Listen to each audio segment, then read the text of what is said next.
you mentioned two very interesting things, or things that I find very interesting regarding the biblical account specifically. Uh, the story is very short, right?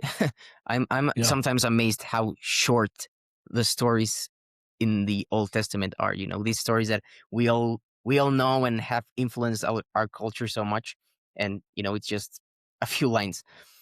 But in those few lines, there are two things that are mentioned that are very interesting. One, the dimensions of the boat; they are Yeah. very specific.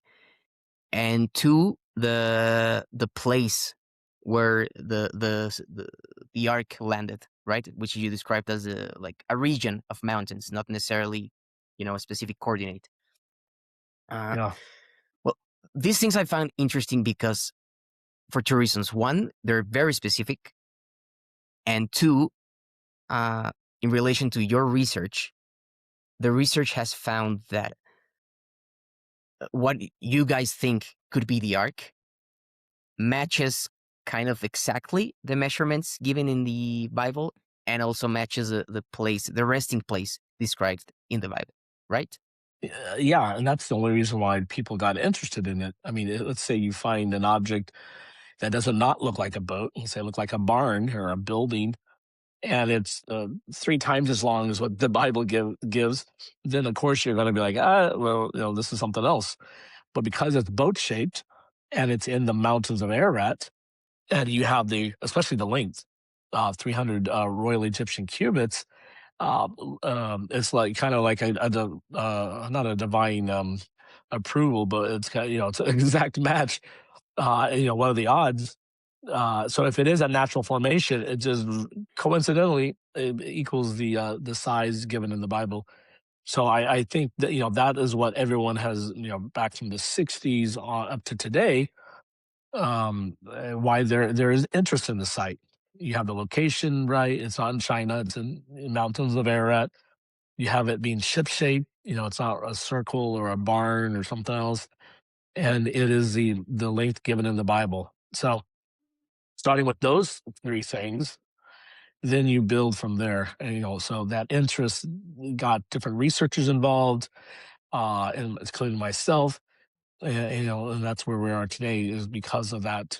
Those things that are listed in the Bible that matches with this site. So, of course, those will say, well, it's all coincidental and it's just a natural formation. Well, that's fine. But, there's a site, though, that is boat shaped at exactly the length. And so we're going to continue our research into it because no one's really researched the site. You have those saying, no, it's not. But, they're basing their stuff on not actual ground research with a permit from Turkey or doing anything. So though, or they have other motives, you can say, because they're looking for the site. Those who attack it, they're usually looking for it someplace else already, and they raise their money, and so it's kind of a business for them. And so they're either looking up on the Big Ararat Mountain or maybe another mountain, but the Big Ararat's the most popular alternative site. So you got to question those who are not willing to actually do research on this site, but just write it off. I think they're just like the original group that went out there after 2 days, people in that group said, "Hey, I think we wrote it off too soon. We didn't put enough effort into our investigation." You have people, and you look at other archaeological sites. They investigate these sites for many decades. They put thousands of dollars, hundreds of thousands of dollars into it, and they still debate what the sites are. Even they find an inscription, they debate. These archaeologists, you get 10 archaeologists in the room, and they have 10 different opinions. So, it's a well-known fact. Uh, but it shows the effort involved in trying to piece. It's like a puzzle. You're trying to put things together, and none of that type of effort has been put into the site. You have people right away saying, "Oh, it's geology," and they put forth a theory.